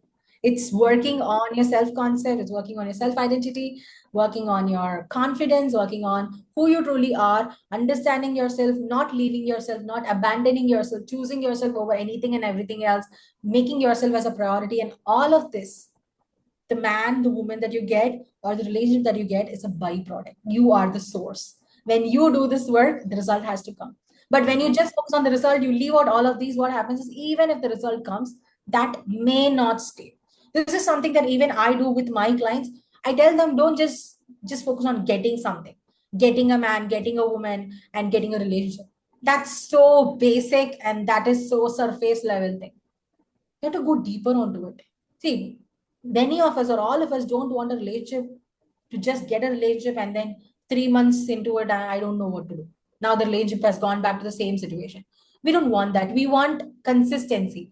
We want that happily ever after to be there over and over again. We want the honeymoon phase to be there with us forever. Even after 10 years, 15 years, 20 years, we want that love to be forever, natural, flowing. So for I have to think about that when I'm manifesting. I have to think about how can I sustain that relationship? How can I keep that relationship? How can I hold that relationship? How can I consistently get that passion and devotion from the man or the woman I am with? And that will equates you to your self identity, your self concept. You have to see yourself as a man and the woman who can hold love, who can Mm. receive love, and who can give love freely. It cannot be like when this person gives me this, I will give my love. Love is not conditional; it's unconditional. So when you are capable of giving unconditional love, you will receive unconditional love. So this is about how much capacity you can have as a person to hold love, to receive love, to give love. And that makes you a magnet to any relationship that you're looking for. Mm. It's like what you give is what you get in double. Yes, absolutely. You're right. So now, what does love from freedom look like? Love from freedom. It is so amazing. That's what I would say. Why? Because when there is no pressure, there is no force in relationship. We are free to do whatever we want. We are free to be ourselves in the relationship. What happens is one thing, we don't feel like leaving this person ever. Yeah. This person is letting me be myself. I am happy in the relationship. Where else am I going to go? What else I'm going to do? Who do I even want to be with? No, this is so amazing. No, I have everything. The happiness is there, the peace is there. Probably less fight. There's no nagging from both the sides. I am myself. The person is myself. He has his own life. I have my own life. We come together. We share the happiness. That's freedom, no? Like I can be, do, have anything that I want in the relationship where I respect the other person's feeling. That Mm. is important. When we say freedom in love, we have to also think about what the other person actually feels, how we respect the other person. If that is not there, then what happens is I can do anything that I want. I don't take the other person into consideration. I can go anywhere, I can do anything, but that is not freedom, no? Yeah. So, freedom in relationship context, you have to always think about me, I am being myself, and I let the other person be himself. But Mm. whatever that I do, I will see how it impacts the other person first, and then only I will do it. If it is my own personal thing, like I'm going out with my friends, that doesn't affect him. Yeah. If I'm going out with my family, my relative, that doesn't affect him. But if I'm going to take some decisions, Mm. maybe it's life decision, maybe it's any other decision, if at all it affects the relationship and it's going to have a little bit of contradiction in the relationship, I have to absolutely think about the other person. Yeah. I cannot be like I can do anything and everything. That's not a relationship. I have to know and I have to respect the other person feeling also in the relationship, where my feeling is my first priority. See, if he says, probably don't go out to this place, example, and I feel like, no, I want to go to this movie today. This is, I will do it 100%. I like it. And the person say, oh, don't go to that film. Yeah, I don't like it. I'm not gonna come. I will probably call him once. And if he's not coming, I'll be like, no problem. I'll go with myself, or I will take my friends over there.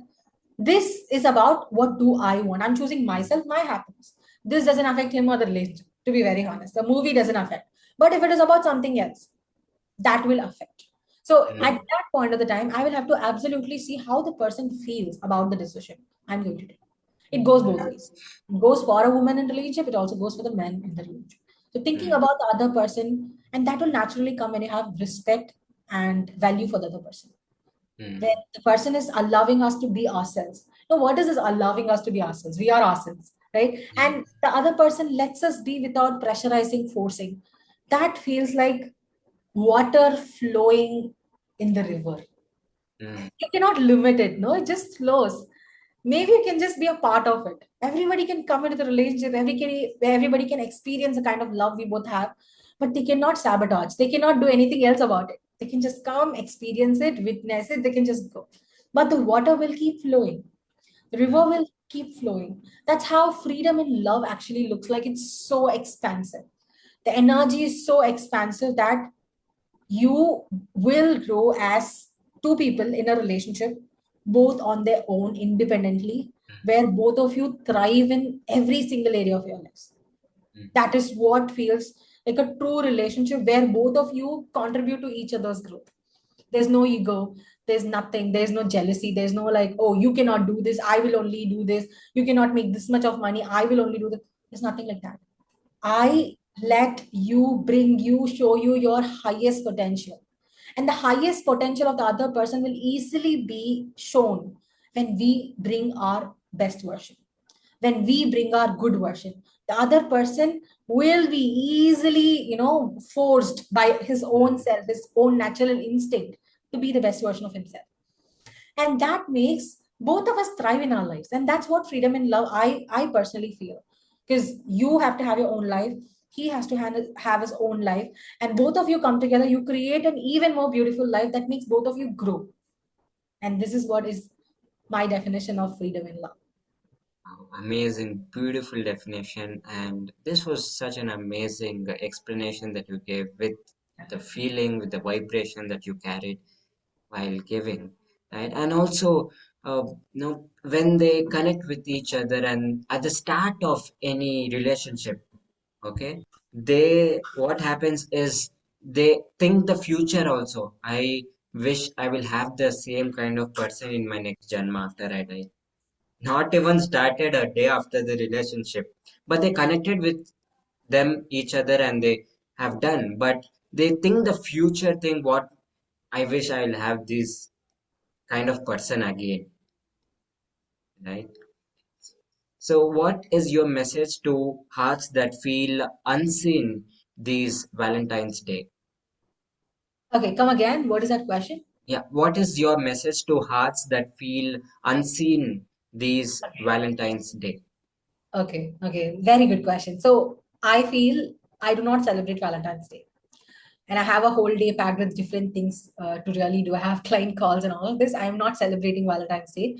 And the reason being is that it's good to celebrate. Those who feel like celebrating, happy to celebrate. But I truly feel if you are in a very good relationship, every day is a Valentine's Day. Every day is an enjoyment, every day is a celebration. You do not need one specific day to celebrate each other. So those who are feeling unseen in the Valentine's Day, your time will come where you truly enjoy and celebrate Valentine's Day, or you feel your entire life is a Valentine's Day in itself. And meantime, what will make you happen that very fast is actually celebrating and blessing other people who are already celebrating Valentine's Day. So instead of complaining, instead of feeling sad and low around, oh, I am not having this thing in my life. Many people are having it. Maybe this person has her dream man, and this man has everything that he wants. He has a good girlfriend and all of it. Instead of feeling that way, feeling the jealousy, I would like for each one of us to turn it into a blessing when we bless people who are so happy in love. Because what you focus on cannot really, resist from your life. It has to come to you. When you mm, say, see people and enjoy, you feel happy for them. Oh, that's an amazing couple over there. They are so good together. Like, I bless you guys. Like, this is something that I also want to experience. What happens is you easily become a magnet. So I would like for each one of them to see other people as evidences to what they can have in their future, not as an evidence of lack, but as an mm, evidence of possibility in their lives. They are showing them what is possible. The happy couples that are like showering each other with love and gifts on Valentine's Day is not your reason to feel sad and low on that day. It's your actual reason to celebrate that love like this exists and I can also experience. This is an evidence, a proof. Use it as a proof, see it as a proof, and you will easily attract whatever the kind of relationship that you want. So there is no need of feeling unseen in Valentine's Day. There's nothing that you're missing out. It's just that you're being in a preparation state where you can have more such Valentine's Day years after years, where it doesn't just stop with one Valentine's Day. You will get to celebrate the same Valentine's Day with the same person for decades and decades. If that is the goal, then absolutely it takes you also to prepare, to build yourself, to develop yourself into a person who can have it.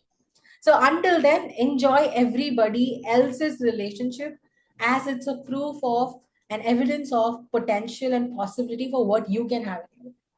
mm. Right. And also, this Valentine's Day is just a day, and every day you can celebrate with each other. And this Valentine's Day, it's not just a celebration, but you can forgive your past energies that you had carried and the past mistakes that you had done.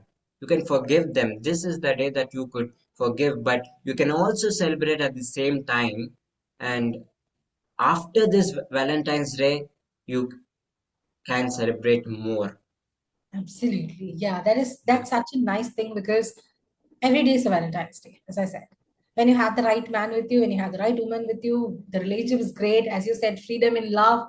Every day feels like, oh my God, this is so nice. Every day will feel like a celebration, a party to have on its own.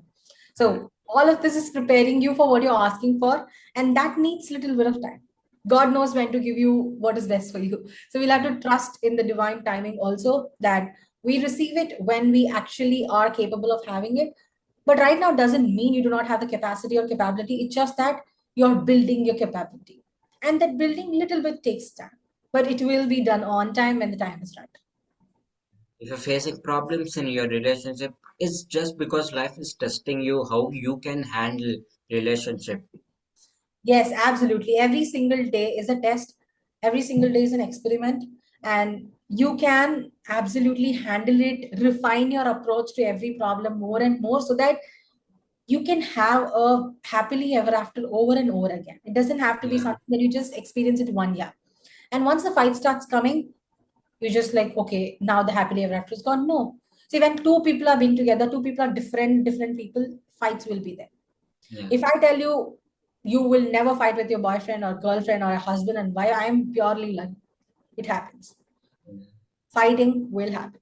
But how we take that fight and how we move forward is what makes a lot of difference with couples who break up and with couples who lead a happy and a healthy life. yeah. It's the way we handle it. And every situation that you are being put into are giving you an opportunity for you to handle it in a better way. Not Mm, from a reactive or egoistic perspective, but from a healed space where you see it, understand it, get aware of what's it, and you make it better for the next time.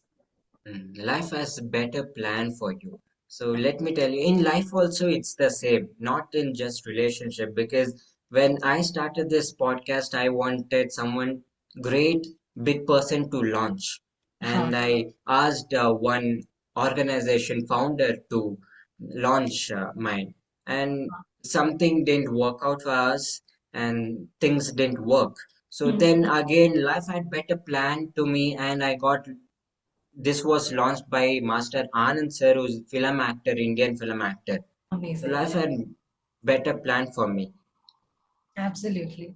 Everything always works out for us. Even if we think we don't, it's not working out or nothing is working out, my life is stuck. When we start looking at the possibilities, life has magical way of making things work out for us. And it's just that we have to believe in it. Anything that we believe in universe, we believe in God, we believe in the higher power, we believe in life as a source. Everything is the same. It's just that when we believe in something good, the good always expands. Mm. What does childhood conditioning play in adult relationships? See, conditioning, when we talk about conditioning, as the previous question about the parents and how they shape us, it's so interconnected to each other. We learn everything from our parents. We see our parents fighting, we think relationships are bad. We Mm. see them lovey-dovey, which is very less in Indian households. We feel even hug and kiss is the wrong thing to do in a relationship. Mm. Holding hands is wrong. Expressing is wrong. We have Mm. never seen our fathers really being expressive with our mothers. We've never seen our fathers being, so open and sharing anything and everything with all of us. They are like this one man figure who doesn't Mm. like move his body fast. He's like always this way. He talks in this way. He doesn't do anything else. So we've always had this strong man figure. And we learn to be the same strong man figure. And that's why people say, no, men are not supposed to cry. Why? Mm. We've Mm. never seen men cry in our own households, but men do have feelings. It's just that they're good at hiding it and saying that, okay, all everything is fine. But what's the need for it? We don't have to have any need. So when a man was seen his father being this way, grows up and gets into a relationship, this is where he actually becomes emotionally unavailable. Mm. For him, emotionally available is entirely different perspective. And for a woman who has lived and experienced their parents' love and father being lovey-dovey, giving roses to mother every anniversary, taking her out, she has a different definition of emotionally available. So two people, same thing, but they have different things just because of the conditioning. We have seen a different things. We have spoken a different thing. We have heard a different thing, and all of this shapes our expectation in relationship. It shapes our decision making in relationship. Okay, he is doing the same. He's like my father. It is not going to work out. So all of this keeps impacting our relationship in one way or the other until we recognize these patterns and really separate ourselves from the patterns and be like, I do not want all the societal conditioning, all the childhood conditioning to come into my current relationship. I'll start creating. It's more like, unlearning beliefs. This Mm. is the right word that I can use. It's not about learning. Manifesting or attracting the right partner or amazing relationship is not just about learning. It's absolutely about unlearning your condition Mm. and understanding that the other person will also have their own conditioning. So when you start changing yourself, they also start getting better at it because you're also becoming better. You show up in a different way, you talk in a better way, you express in a better way. And you start assuming the other person in a good way that, oh, they are also expressive. They don't have to be all strict and, like this. So eventually that starts creating a new relationship, phase for both of them in the relationship. So it's about unlearning what you've already learned so that what you've already learned will not repeat itself into your life just because your parents have done it, just because of your world has taught you to see it in that way. You can have your own set of beliefs. And the conditioning, it didn't happen overnight. No? See, this is also one of the problems. We want to build in a new belief and new conditioning, new thought patterns like this. Mm. But when we really look at the older conditioning or the previous conditioning or the childhood conditioning, all of it took years. First 7 years of our lives, we learned a lot of things. And after that, we experienced a lot of things. And all of this is what have made and created our belief system. Mm. Now we are trying to break it in 1 month of healing program, trying to break it in 1 month of consciously choosing thoughts. We want everything to change. It's impossible. Like we are Mm. having the unrealistic expectation around changing things so fast. I'm not saying magical results are not possible. Magical results are so possible, and you can have anything and everything you want so fast also. But it's basically about your belief system. If we think everything can happen overnight, then what's the point of working for it? It might look like a overnight result. It might look like a overnight success. When we create a bigger business, we create seven-figure business, we make consistent income, you become a great podcaster in the future. It might look like a overnight success for people. but only you will know how much you have worked for it, and only you will know the days when you actually felt like quitting but you did not quit because you saw the bigger vision in your life.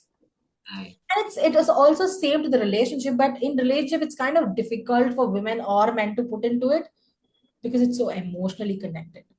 Mm.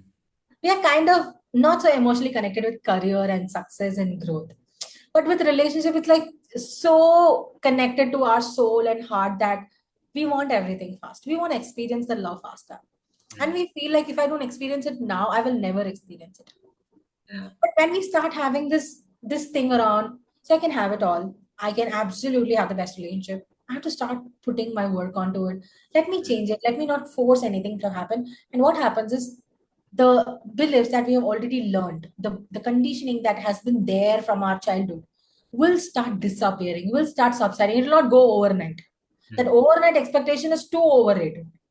Like manifest anything in 24 hours, manifest everything in 48 hours. I'm not saying it's not possible, but I'm saying it is just too pressurizing when we put a timeline to it and we want everything to happen in our way only. We prepare ourselves whenever is the right time. It can also be today the right time. I'm not pressurizing myself to forget anything and everything that I learned all my 25 years of my life. What happens is that creates a lot of pressure onto me, the heaviness onto me. I will sit and worry about unlearning them. I will not actually be in the present moment of learning things. I'll be like, okay, this is not happening, that is not going. I'm still sitting over there. I will blame my parents, I will blame my past relationship, I'll keep blaming it. So instead of that, when we allow whatever the learned beliefs is, whichever that was from our childhood, we let them be there. We let them go on their own while we work on choosing the new thoughts and actually working towards a dream relationship with the thought that now it might not happen like this, but it will eventually happen. I have to just keep going because the truth is, when we have the relationship today, also we'll be happy. If we get the relationship by 28th of February also we'll be happy. We'll get it by March 28th also we'll be the happiest. We get it by October 2027 also we'll be the happiest. So Yeah. when you get your goal, you are absolutely going to be happy. The happiness is going to explode. Any which ways, the timeline does not matter. When you get your result, you're going to be the happiest person. Yeah. So actually, for you and for your soul and heart, the timeline doesn't matter. It's just that the world is pressurizing you to okay, get married by 30. And I'm like now pressurizing. I am turning 30 in like next 3 months. I have to get it done in 3 months. Relationship is not like that. Even business is not like that. When we put a lot of pressure onto the business, I need to do it. We're so stressed and we leave everything. Body doesn't cooperate. Mm. So it's the same thing because this also means there's a lot of nervous system regulation work that has to be done, not just the mind work. Because see, mind is running, choosing the thought at let's take 100 km per hour, Mm. and the body is struggling with 40 km per hour. My nervous system is constantly on flight or flight response. My Mm. body is on flight or flight response. I am always reacting, emotionally responding to each and everything. It is not easy to just learn the new belief. I have to first start understanding, convincing my body, doing the healing work onto my nervous system, regulating my nervous system that it's okay for me to allow new thoughts to come in. It's not an danger zone. It's an good zone. Love is good. Relationship is good. I have to start convincing myself first. Yeah. And my body has to actually accept it. And it's not a one-time job. It's not an overnight job. So I think having this connection of my body has to cooperate, my body has to feel so safe in love. I will work on that. And my mind also, I will start choosing the right thoughts. So my body and mind is in good connection with each other. And slowly I will start unlearning the limiting beliefs that I have learned from my parents, from the society. And that will help me get my relationship. This feels like a roadmap that they can easily achieve instead of having this unrealistic expectation of getting it in 24 hours. Mm. I think that is superstition. Huh? I don't believe in it. Nothing is overnight. If at Right. all it happens, it's great. We are happy about it. But when we just think, okay, I need this in 24 hours, that's where the real problem lies. We will not even have the motivation to move forward. Yeah. He will say 24 hours में नहीं होता तो कभी नहीं होगा. Mm. So that's like a mindset which is limited. Mm. Giving up mindset, looking for failure mindset. So you have to keep going. Your destination is this. You'll have to keep moving, even if you're walking, even if you're going in car, even if you're taking a flight. You have to keep going towards the destination, not away from it. Mm. So that's what unlearning your limiting beliefs and conditioning does to your relationship goal. Mm. Amazing, ma'am. So, can you share a powerful transformation story from your coaching journey? Mhm. Okay.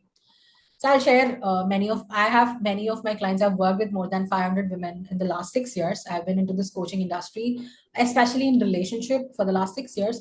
And I have many hundreds and hundreds of success stories in my profile. So absolutely, if somebody wants to really look into my success stories, they can absolutely go to my Instagram account, which is Shalini Pasumaikumar, and they will be able to see a lot of it.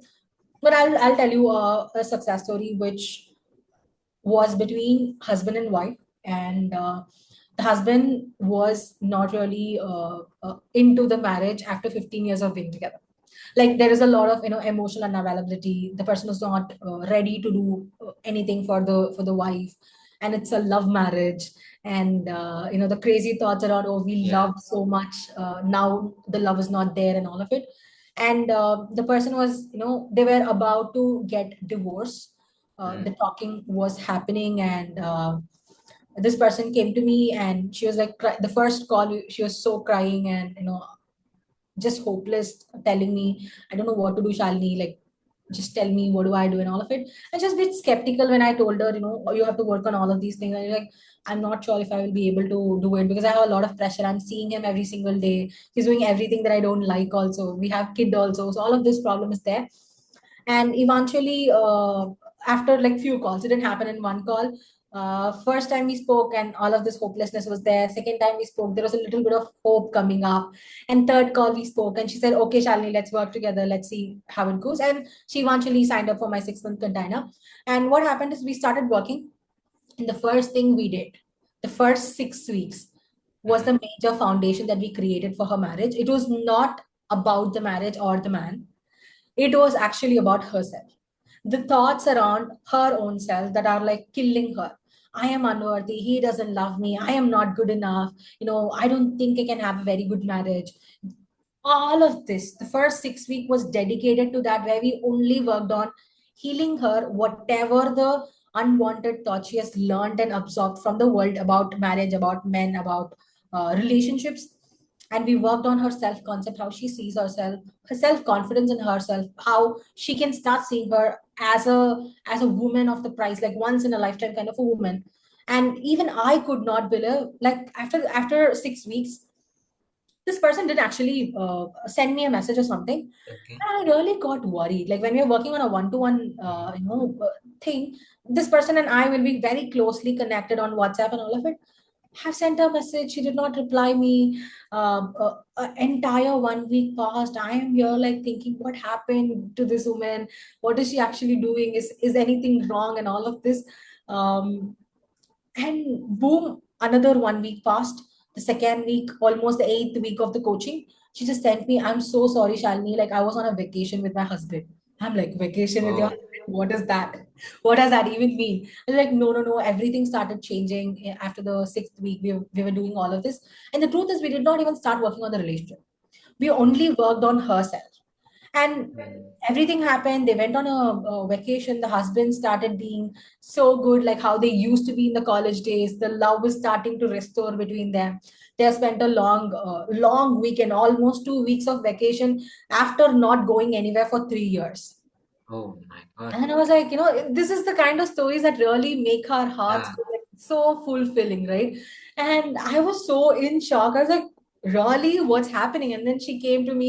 She said, let's connect on a call tomorrow, Shalini. We'll start working on all of this. And then she said me, oh, I'm getting so many proposals from other people also. But I Oh. keep telling them that I'm committed. I'm in a marriage and all of it. I'm married and nobody is believing me. So that was happening on another side, and the husband is now ready to work on the marriage. He did not Mm. was like, I'm all about you. That was not the case Mm. immediately. So he was like, I'm ready to work on the marriage. I'm open to whatever that you're saying. I'm open to build the connection again. And he actually became open to it.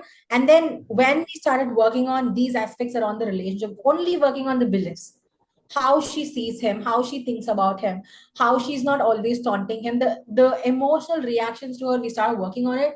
And that was her biggest turning point, where the man was ready to be with her.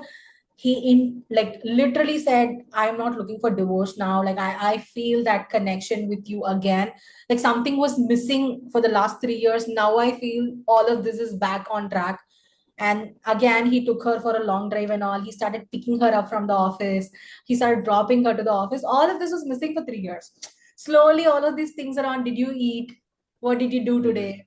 Do you want this? I am buying this. I'm ordering this. Do you want something like this?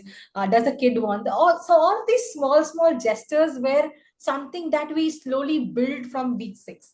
And eventually, when we came to the almost to the week 12, the man was so ready and committed to be with her. Wow. He was there in the family. He was with her only, and sometimes he used to like go out, not come home, and all. So all that issues were there. But around the week 12, he was so ready, he was so committed, and he wanted to make this relationship work out. Like there was a lot of openness with the man. And I would say like this is one of my favorite success stories, because this was so fulfilling. It's a marriage success story, of course. And the feeling of being married to a man for 15 years, and then suddenly something happens, Yeah. and she can't even share it with the family because the family will feel bad about it.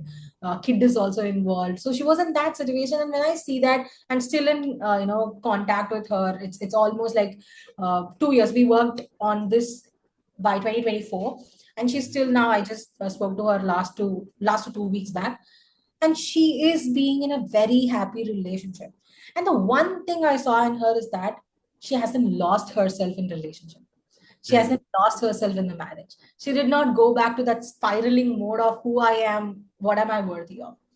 And that was truly a power of, when you change the way you see yourself, the Mhm. world reflects back the same. The man elevates to your level, the right people come in, the right solution comes in, and everything will work out in the way that you want when you start thinking yourself as the as the woman who deserves all of these things. So that's one of Beautiful. my very favorite, and something that's so close to my heart, favorite success story. Thank you so much, ma'am. We loved it. Beautiful transformational story that you shared. Congratulations, ma'am, Thank you. for doing it. And it's just accepting the way that I am. And now tell me, is being single okay? Or they think that the single, let me live a single life, Mm. solo life, rather than being in a relationship, getting married, and getting that all Mm. struggles and Mm. pains that I have to go through. Okay. See, this is also coming from, if somebody is telling you this, or if somebody comes and tells me this, that itself I can understand they have connected relationship love as a hurt, as a Mhm. disappointment, as a problem in their life. Yeah. And no wonder they're single. And they will keep attracting partners who are not ready to give them a good experience in relationship, because that's what they are expecting. Yeah. It's the beliefs that they're operating from. So if you ask me which is better, see, as human beings, we're all meant to be in connection with each other. Yes. That's the human nature. We cannot go against the nature. We're not meant to be alone. Even years and years back, without all of this civilization and all of it, before that, people, when they were even living in forest, they were together only. There was a collective nature of human being that they be as a family. Maybe the family name, the short family, long family, and all came now. But Mm. previously, that was not the case. Maybe the meaning was not there, the definition was not there, but still, people were connected with people. And we are meant to share this connection with others as well. And so I truly feel relationship is a blessing Yes. with, of course, the right person. Mm. And when we show up as the person who expects the good things, who gives the good things, who thinks the good things, we are being good to people, and we are also being good to the partner that we are looking for. There is no other way this person cannot be good to us. And if at all, worst case scenario, if the person is not good, we know what to do. We will look for the right man, we will look for the right woman who is a good match for us. Because sometimes, even when you're being all good, situations repeats itself. And that still shows us there is something that we haven't healed in ourselves, and it keeps on coming in so that we can actually look into it and heal it. And we learn the lessons and we take the lessons from it and we move forward. Wow. Amazing, ma'am. Beautiful lessons that you have given us. It was just the relationship mastery, I can call it as, other than podcast. This is a relationship mastery for me and for all the audience. So let's talk about this little later. But when we come to this last part of this episode, that will be rapid fire questions, one round. So are you excited for this, ma'am? Yes, absolutely. I've never done this. So then let's go for it. Yeah. Love or friendship? Love. Texting or talking? Okay. Trust or honesty? Trust. Being alone or being understood? Understood. Heart or mind? Heart. Listening or speaking? Listening. Comfort or excitement? I would say both, but it's kind of tricky. Okay, I'll probably choose excitement. Quality time or words? Quality. Silence or expression?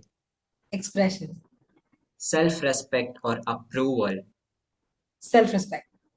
School friends or online friends? It's a very tricky question. I don't have both. So it's kind of mixed. I will probably go with online because I have a lot of community Hmm. people over there. So I'll just choose online over it. Dreams or reality? Reality.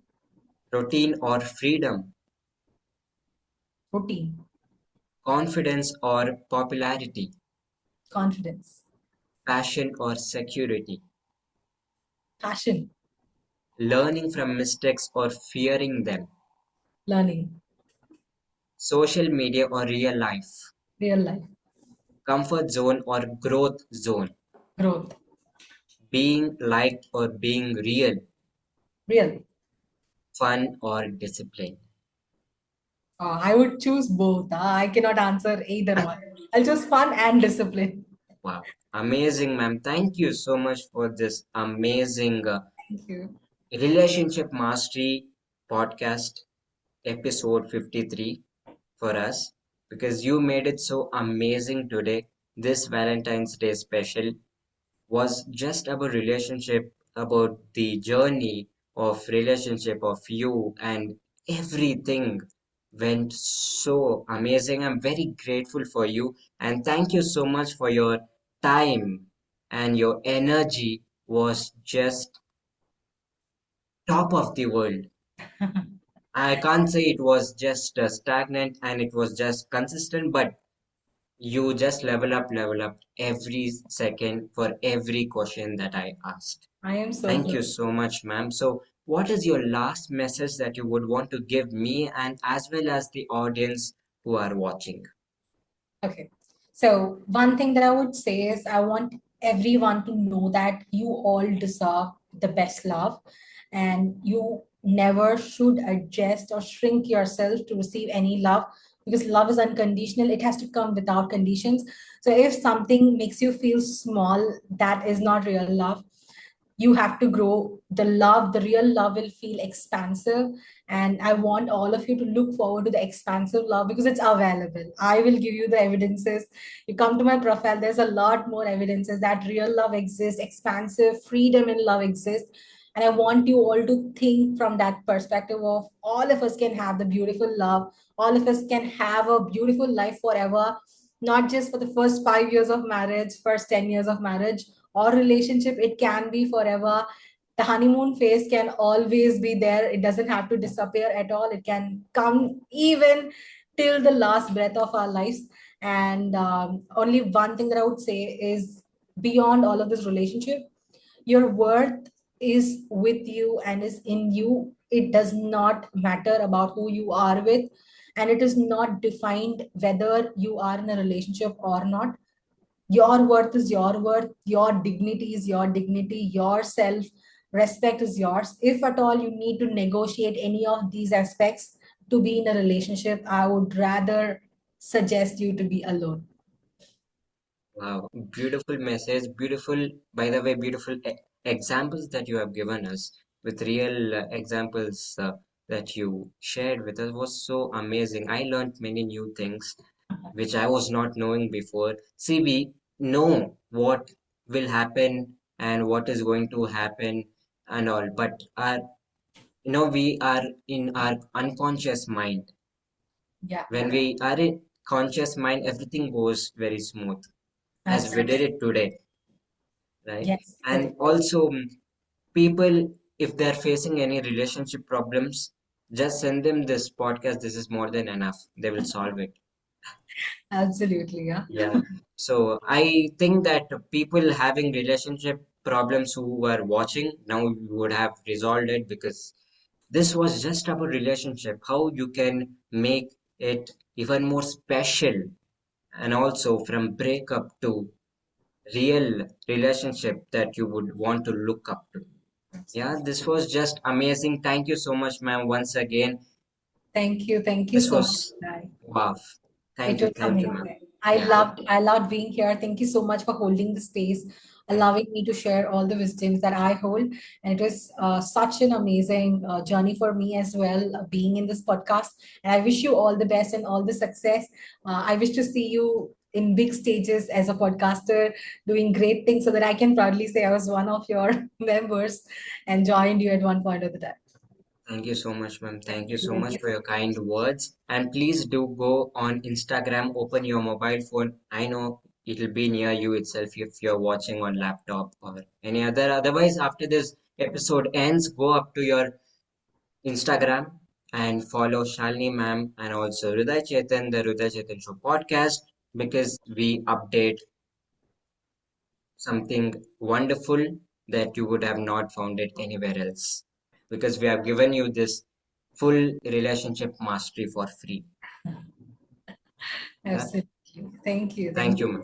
Thank you so much. So, audience, thank you for being a part of this episode. Meet you in my next episode with an yet another different topic and another guest. Till then, take care. Bye and love you all. Bye.